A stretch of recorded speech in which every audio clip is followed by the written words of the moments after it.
Olá pessoal, espero que estejam todos bem, espero que vocês já tenham assistido a parte 1 da nossa aula. Vamos à parte 2, discutindo as características de comutação de um MOSFET de potência. Então, a primeira coisa, pessoal, que a gente tem que prestar atenção é que os MOSFETs eles são essencialmente mais rápidos que os transistores bipolares. Vocês podem perceber que em momento nenhum no funcionamento do MOSFET eu me referia ao comportamento dos portadores minoritários. Eu só me preocupei com a circulação de elétrons dentro do material. Tá? Isso aí acontece porque o princípio ali de operação desse dispositivo ele é baseado no efeito de campo e, consequentemente, a gente não necessita de excesso de portadores minoritários. A única movimentação de carga que a gente tem quando a gente comuta um MOSFET, ela vai estar associada a algumas capacitâncias parasitas que tem no nosso dispositivo, que auxiliam e muito na compreensão do funcionamento do nosso MOSFET. Tá? Então vamos relembrar aqui a nossa estrutura do MOSFET, né? Com nossa fonte, né? Temos uma camada N+, uma camada P, que seria a camada de corpo, curto-circuitada para tentar minimizar os efeitos daquele transistor parasita. Temos aqui formado também um diodo e temos aqui o material N- com a finalidade de aumentar a capacidade de bloqueio e depois o contato aqui de dreno. Ok. E quais seriam as capacitâncias que existem aí dentro do nosso material, né? Então a gente pode definir aqui basicamente três capacitâncias, tá? Existe uma capacitância entre o gate e o dreno, que ela pode ser compreendida, né, como duas placas aqui com o material no meio. Nós temos uma pequena capacitância aqui associada ao gate e à fonte. Tá? E nós temos uma capacitância que ela é associada ao dreno e à fonte. Então, basicamente, temos três capacitâncias aqui que podemos enxergar no nosso MOSFET. Tá? É importante notar, pessoal, que essas capacitâncias elas não vão ser constantes. Tá? Isso acontece porque essas capacitâncias elas têm contribuições de camadas de depleção. E as camadas de depleção elas acabam aumentando ou diminuindo de tamanho dependendo da tensão aplicada. Tá? Consequentemente, a gente espera que essas capacitâncias variem com a tensão. Tá? A capacitância entre dreno e fonte ela não vai ser muito importante aqui para nossas análises de comutação do dispositivo. Tá? Esta capacitância aqui, vocês vão perceber que a gente nem vai olhar muito para ela. Tá? Essa capacitância é muito importante, pessoal, quando você vai projetar snubbers para um MOSFET. Tá? Você vai projetar um snubber, por exemplo, capacitivo resistivo. Parte dessa capacitância de snubber aqui, ela está relacionada com essa capacitância aqui entre dreno e fonte. Tá? Já as capacitâncias entre gate e dreno e capacitância entre gate e fonte, que são as capacitâncias ditas capacitâncias de Miller, elas são importantíssimas para compreender o processo de comutação do nosso MOSFET. Então vamos olhar a elas. Tá? Além disso, quando o dispositivo está operando, a gente pode pensar em alguns modelos, tá? Então, para representar o nosso MOSFET durante a operação. Na região ômica, o nosso MOSFET basicamente se opera como uma resistência elétrica. Então eu teria as duas capacitâncias e o comportamento entre dreno e fonte ele é modelado por uma resistência elétrica. Tá? Por outro lado, na região ativa e na região de corte, o que nós teremos é que o nosso MOSFET ele opera como uma fonte corrente. No caso corte, ele é uma fonte corrente em corrente nula, ou seja, um circuito aberto. E na região ativa, ele é uma corrente que é uma função da tensão de gate. Se vocês lembrarem, a gente derivou aquela expressão, né? ID igual a constante VGS menos VGSTH elevado ao quadrado. Desta forma, a gente vai ter uma fonte controlada aqui que vai depender das tensões de gate. É importante lembrar que essas capacitâncias não são constantes, tá? E elas são denominadas capacitâncias de Miller, tá? Por exemplo, a capacitância CGS, tá? Ela pode ser entendida como uma capacitância entre o óxido, aqui, né? A gente tem o plano aqui metálico, nós temos o óxido, tá? Mas nós teremos uma depleção também, uma região de depressão aqui gerada, e, consequentemente, nós teremos uma dependência com a tensão. Tá? A capacitância CGD ela é geralmente mais sensível à tensão, porque a tensão aplicada entre dreno, tá, e gate ela é bem maior do que tipicamente a tensão entre fonte e gate. Tá? Então, variações aí em torno de 10 a 100 vezes você pode encontrar. Então, a capacitância varia com a tensão aplicada. Mas para as nossas análises, para desenhar as nossas formas de onda aqui, uma abordagem bastante simplificada é pensar em dois valores de capacitância. Tá? Nós temos um valor de capacitância alto e nós temos um valor de capacitância baixo do nosso dispositivo. O valor de capacitância alto ele acontece quando o dispositivo está com baixa tensão VDS. E o valor de capacitância baixo ele acontece para altos valores de tensão. Tá? Então aqui a gente tem, por exemplo, as variações das capacitâncias de um MOSFET aí comercial, fabricado pela Vishay.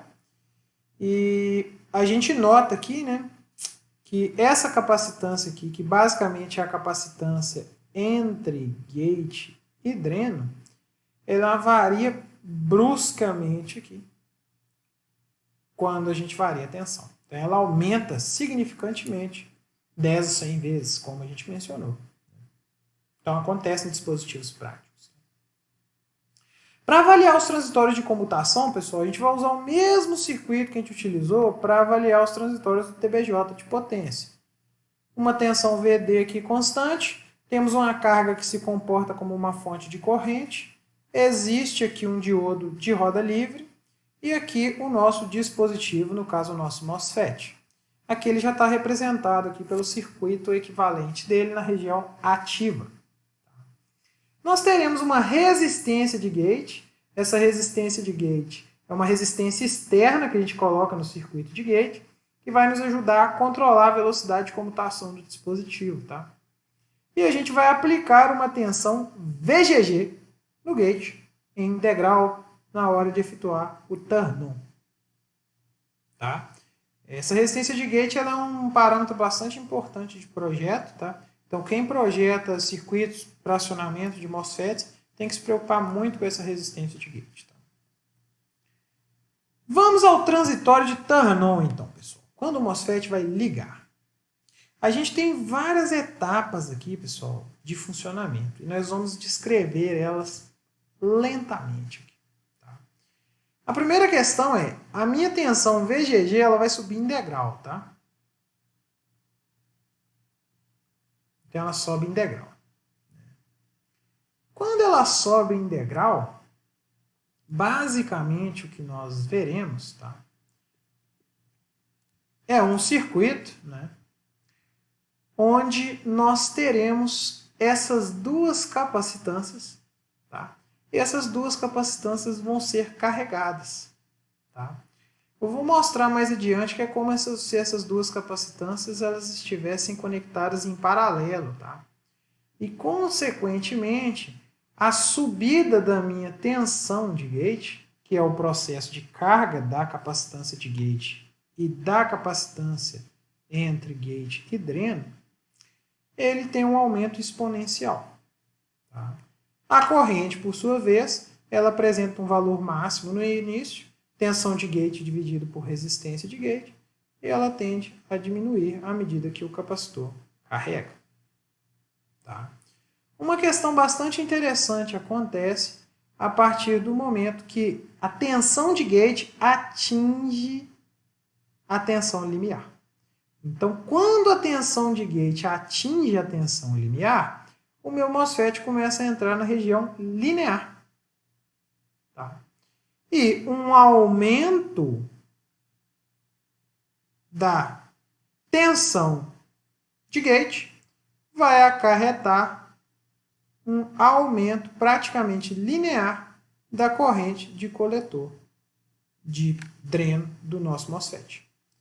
Então, atingir a tensão limiar, estou na região ativa, seria no tempo TRI, aumento a tensão de gate, tem um aumento praticamente linear aqui na minha corrente de dreno. Até um determinado ponto. Qual o ponto? O ponto em que eu atinjo na curva de operação do dispositivo a tensão de gate correspondente à corrente de carga. Então, se a gente lembrar, a característica de transferência do MOSFET ela tem essa característica. Eu vou subindo a tensão de gate até atingir um valor correspondente à tensão de carga. Tá? Aí a gente vai atingir um fenômeno bastante interessante aqui, que é o fenômeno do platô de Miller. O que acontece? O meu MOSFET ele está na região ativa. Se o meu MOSFET está na região ativa, a tensão VGS e a corrente IDS elas estão amarradas pela curva de operação do dispositivo. O que vai acontecer agora é que nós teremos uma redução da tensão VDS do nosso MOSFET, que vai ser correspondente à descarga da capacitância gate-dreno. Quando essa capacitância descarregar, nós teremos uma redução da nossa tensão entre dreno e fonte. Até que ponto essa redução acontece até que nós atingimos o limite da região linear? Quando nós atingimos o limite da região linear, basicamente não existe mais uma equação, a equação que amarra, né, que conecta a tensão de gate e a tensão de dreno e a corrente de dreno, não é mais aquela equação da região linear e, consequentemente, a tensão de gate pode subir novamente. Qual que é a diferença agora? Eu estou com uma tensão de dreno, fonte bem menor. Então, a capacitância de Miller muda. Tá? A capacitância de Miller aumenta. E, consequentemente, essa subida ela é mais lenta do que essa primeira subida. Isso também fica claro nesse ponto. Durante o processo de descarga do capacitor, nós temos essa característica, né? Só que pelo fato da capacitância variar, nós temos um transitório mais longo aqui de descarga do nosso capacitor. Então, aqui seria o circuito equivalente do nosso MOSFET durante a operação. Então, durante o instante tal D1, o que nós temos é essa capacitância e essa capacitância com determinados valores de tensão. Nós temos essa trajetória de condução de corrente. Tá? E o que nós esperamos é que essa corrente carregue as duas capacitâncias, as capacitâncias CGD e CGS. Note que eu estou com o valor 1, porque eu estou com a tensão VD ainda em cima do meu MOSFET. Tá? Durante o tempo TRI, tá? O meu MOSFET vai entrar na região ativa. Note que antes ele estava na região de corte. Quando ele entra na região ativa, tá? O que vai acontecer é que a minha corrente ela começa a subir, seguindo o princípio da região ativa do meu MOSFET, até atingir o ponto em que a tensão VGS 0 ela encaixa, né, ela corresponde à corrente da carga. Neste momento, tá, ainda estando na região ativa, agora a minha tensão VDS ela vai obrigatoriamente ter que ficar, VGS obrigatoriamente vai ter que ficar constante, porque eu estou na região linear. É a mesma corrente, é a mesma tensão de gate, fonte. Isso vai fazer com que nós agora tenhamos um transitório apenas na capacitância CGD. Esse transitório, basicamente o diodo aqui de cima, né, ele vai começar a assumir a tensão enquanto o nosso transistor vai desligando. Então a tensão dele vai diminuindo enquanto a tensão no diodo aumenta. Até o momento em que eu atinjo o limite da região linear. Quando eu atingo o limite da região linear, eu entro na região ômica. Novamente terei uma resistência aqui. Eu consigo carregar a minha capacitância entre gate e source até o valor de tensão nominal. Então, a grande sacada aqui, pessoal, é que quando a região ômica ela é atingida, né, a tensão de VGS ela não precisa ficar mais constante. Né? Isso aqui que explicaria, né, a operação na região linear é que explica o platô de Miller. Né? E tem que lembrar que o tempo de subida aqui é mais lento porque essa capacitância CGD ela apresenta valor diferente, ela varia com a tensão. Tá? Então aqui a gente teria uma outra forma de visualizar o problema, que seria a trajetória que o nosso dispositivo faz nas curvas de operação. Olha que legal. Então, no período 1, eu estou no VGS-TH, no limite aqui de condução, para entrar em condução. À medida que eu entro em condução, eu aumento a tensão de gate, eu aumento a corrente, até atingir o ponto 2, que corresponde à corrente de carga. Aqui estou na região linear, consequentemente, para poder reduzir essa tensão VDS, a tensão VGS tem que ficar constante. Eu tenho que seguir essa trajetória. Perceba que VGS é essencialmente constante. Até que eu atinja o limite da região linear e entre na região ômica. Nessa situação, agora não existe mais a dependência entre a tensão VGS e a corrente D. A dependência não é mais aquela que estávamos acostumados. E, consequentemente, a tensão pode finalmente subir enquanto nosso dispositivo termina de atingir a região ômica. E, finalmente, se comporta, entre aspas, como um transistor na saturação. Então, esse seria o princípio de funcionamento. Então, a grande diferença em relação aí aos TBJs, né, é essa questão da tensão limiar. Então, nada acontece até atingir a tensão limiar. Depois da tensão limiar, atingimos a região linear. Quando a corrente atingida e a tensão no nosso gate atingida, elas correspondem a uma característica estática do dispositivo.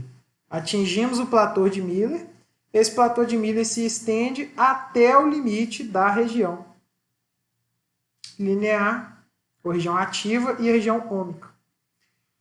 Quando atingimos a região ômica, agora sim a nossa tensão de gate pode atingir o valor de regime permanente, que é o valor da tensão VGG aplicada, e o nosso dispositivo atinge a tensão diretamente polarizado.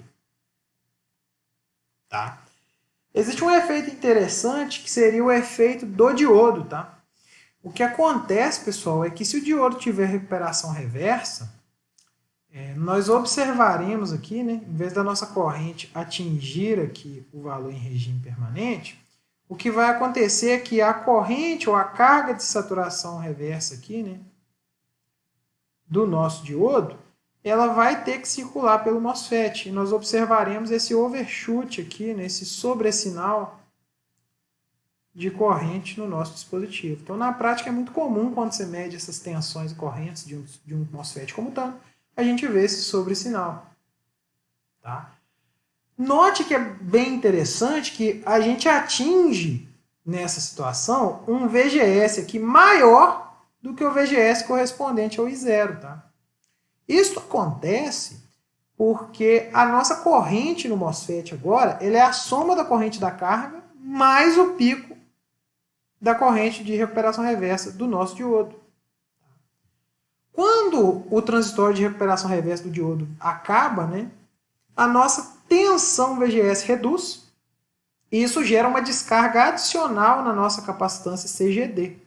Então, em vez de nós vermos aquele comportamento em uma queda rápida e uma queda mais lenta, nós veremos aproximadamente 3 quedas nesse transitório de redução de tensão.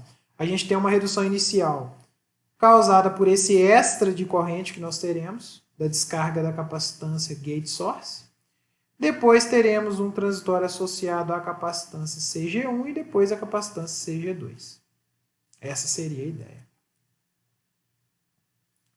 Ok. O transitório de turn-off, pessoal, ele é basicamente o oposto. Tá? Então, no transitório de turn-off, o que fazemos é reduzir a tensão de gate em degrau. Quando reduzimos a tensão de gate, nós observaremos um comportamento de primeira ordem de redução. as capacitâncias CGD2, ou seja, a capacitância CGD com valor maior, tá? Visto que a tensão do dispositivo ela está pequena, tá? E a nossa capacitância CGS, elas definem a constante de tempo. Quando a gente atinge, tá, o valor de tensão correspondente à carga, a gente atingiu a região linear. Então, a gente caminhou desse ponto para esse. Chegamos aqui na região linear. Ao chegar na região linear, nós vamos observar agora o processo de carga da capacitância CGD. Então, ela vai carregar primeiro com o valor CGD2, que é um valor maior, e depois nós teremos aquele valor menor, né, CGD1, ou seja, a tensão está subindo e a capacitância cai. Então, o transitório começa mais lento e depois ele se torna muito mais rápido. Correto? Até que a gente atinge o ponto de operação na região linear. Quando a gente atinge esse ponto de operação, o que nós vamos observar agora é que a nossa tensão de gate vai cair enquanto a nossa corrente de gate vai cair. O que está acontecendo no final das contas, né, é que o nosso diodo vai assumir a corrente de carga. Então, o nosso diodo está entrando em condução agora, consequentemente, a corrente vai diminuindo e a tensão de gate também vai diminuir, até o ponto que atingimos o bloqueio do dispositivo e uma tensão nula aplicada no gate. Então, é basicamente o oposto da operação de comutação do turn-on do nosso dispositivo. Então, pessoal, guardem essas 4 etapas, tentem analisar essas etapas com calma, olhando essas figuras, e percebam, né, a essência da existência do platô de Miller, que é importantíssimo, é uma característica importantíssima dos MOSFETs, tá? E note também essas diferentes faixas de variação, taxas de variação na nossa tensão VDS, que estão associadas à variação da capacitância com a tensão. Também note que para sair da região ômica ou condução para a região de bloqueio, a gente deve passar pela região linear. E isso vai ocasionar as perdas de comutação do nosso MOSFET. Muito bem. Vamos aos limites de operação do nosso dispositivo agora, pessoal. Muito bem. Em relação à tensão máxima de bloqueio de um MOSFET, pessoal, existem 2 níveis de tensão que não devem ser excedidos. A gente tem a tensão máxima entre gate e fonte. Tá? E essa tensão VGS máxima aqui, ela está tipicamente associada à rigidez dielétrica do óxido que você utiliza. Então, se a gente romper a rigidez dielétrica do óxido, eu vou romper aquele material, ele se torna condutor, perdi o MOSFET. Não consigo mais aplicar tensão e ter efeito de campo. Tá? Os dispositivos comerciais, eles tipicamente são projetados para trabalhar em torno de 20 a 30 volts. Tá? E aí a gente tem que tomar um cuidado muito grande ao manusear os MOSFETs. Porque o terminal de gate ele é relativamente sensível à eletricidade estática. Então, se você encostar sua mão no terminal de gate de um MOSFET, você pode sim causar a falha do dispositivo por eletricidade estática. Tá?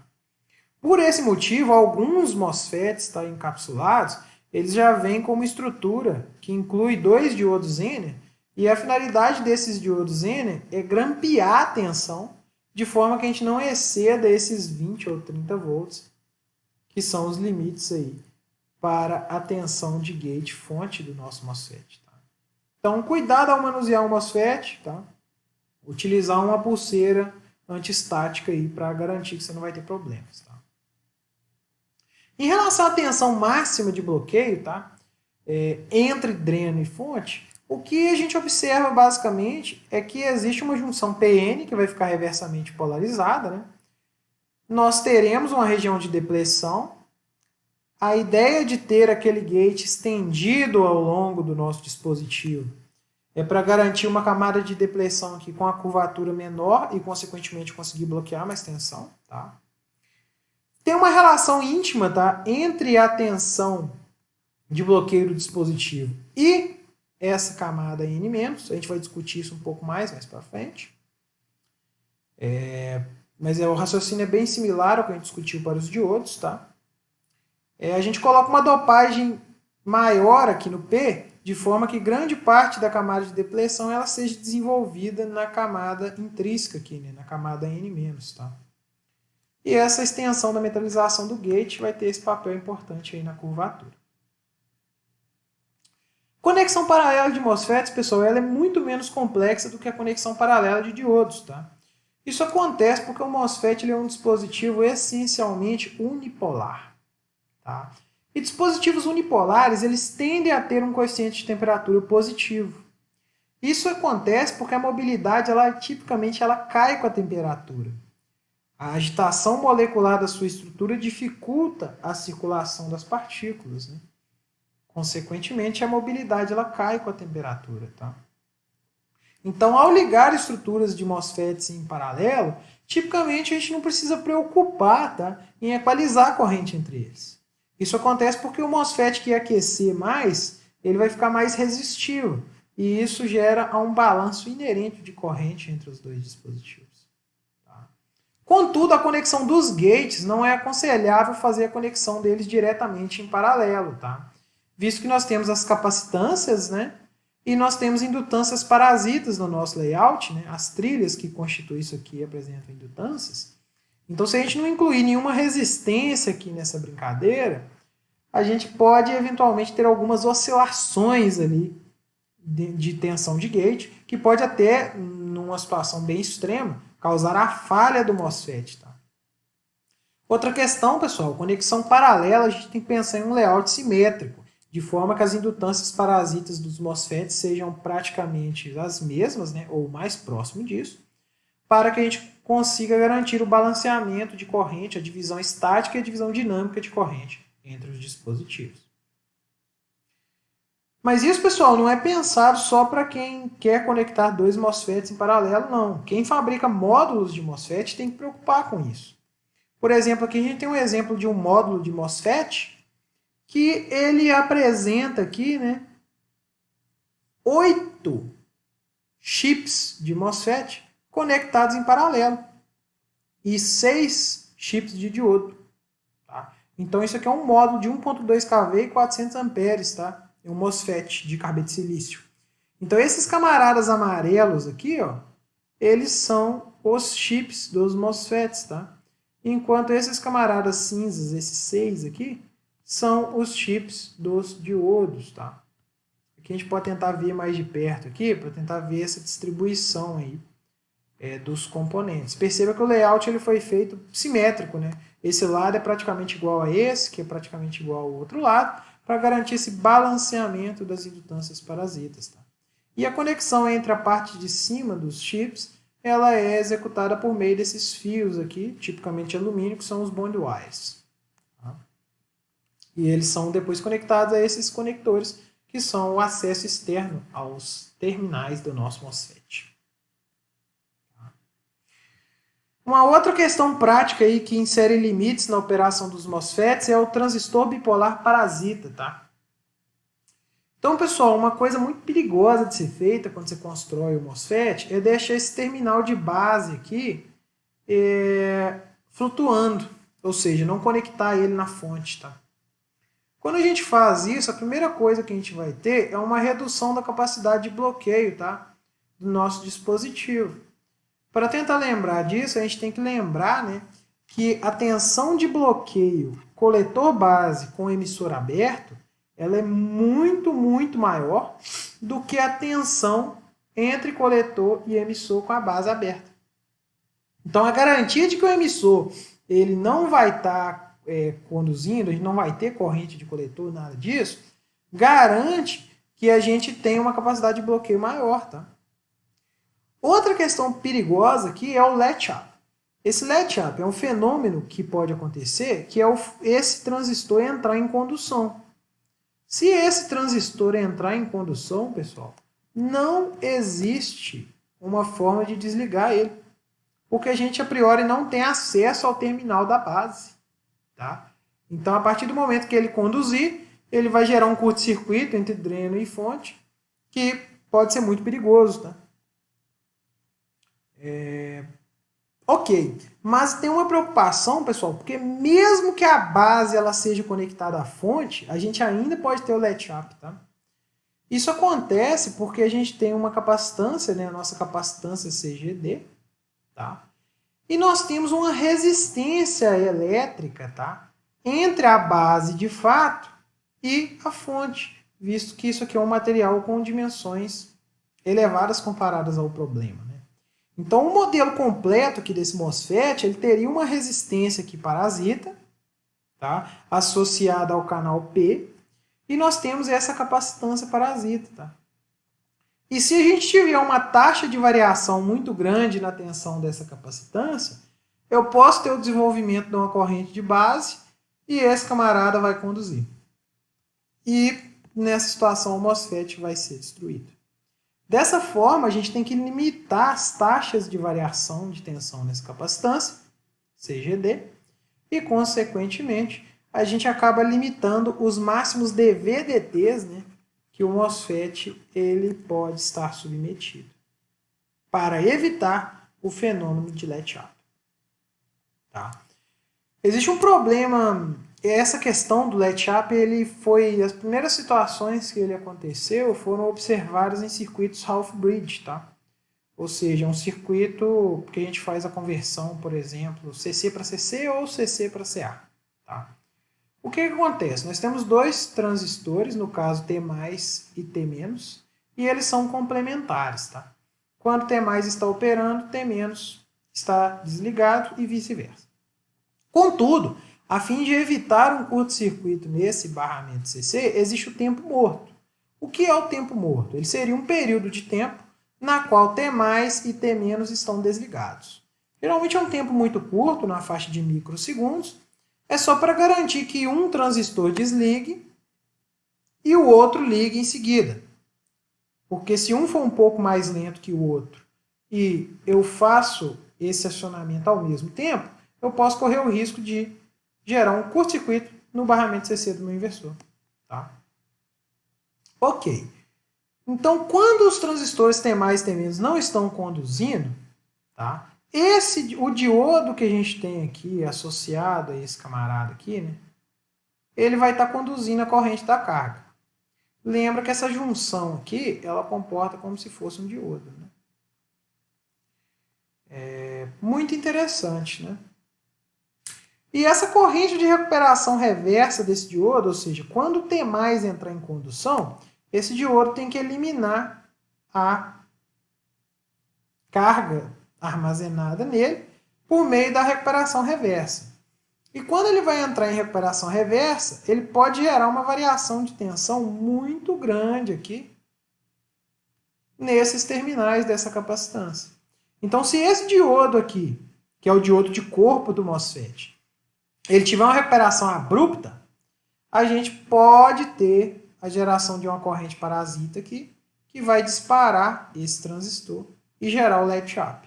Quando esse TBJ entra em condução, lembre-se que o T+ está em condução. Consequentemente, nós temos um curto-circuito no barramento CC, pelo transistor T+ e pelo TBJ. Vamos destruir esse transistor.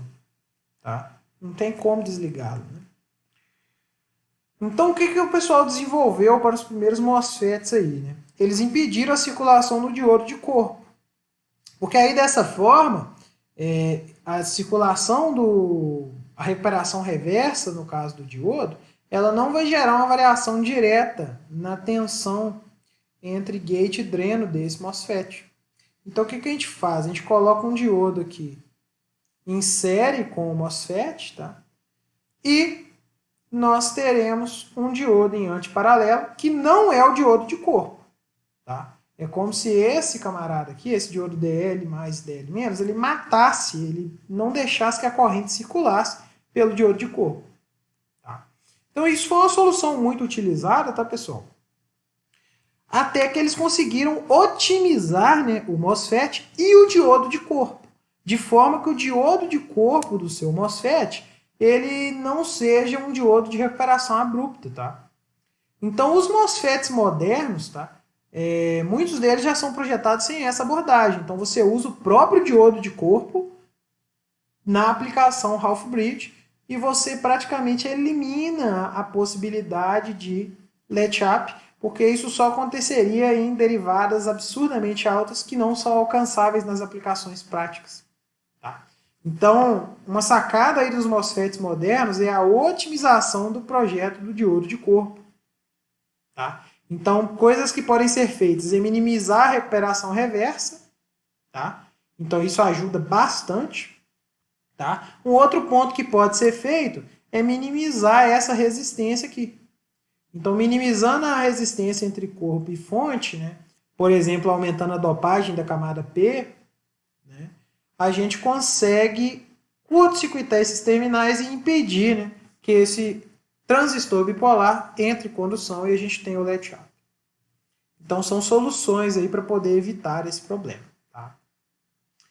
Por esse motivo, quando a gente vê a área de operação segura de um MOSFET, dificilmente você vai ver uma região que é limitada pelo latch-up do dispositivo. Né? Os MOSFETs ele tem uma região de operação segura bastante interessante. Né?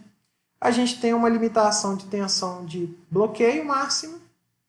Nós temos uma limitação de corrente de dreno. Nessa região aqui, né? O que limita ela é a máxima capacidade de condução dos bond wires. Se você tentar colocar mais corrente que isso, os bond wires não vão suportar. E nós temos uma limitação do encapsulamento, que é a temperatura de junção máxima. Eu não posso exceder as características de temperatura do dispositivo. E a gente tem que lembrar que a gente tem várias linhas que são dependentes do tempo. Essa dependência com o tempo está associada à comutação.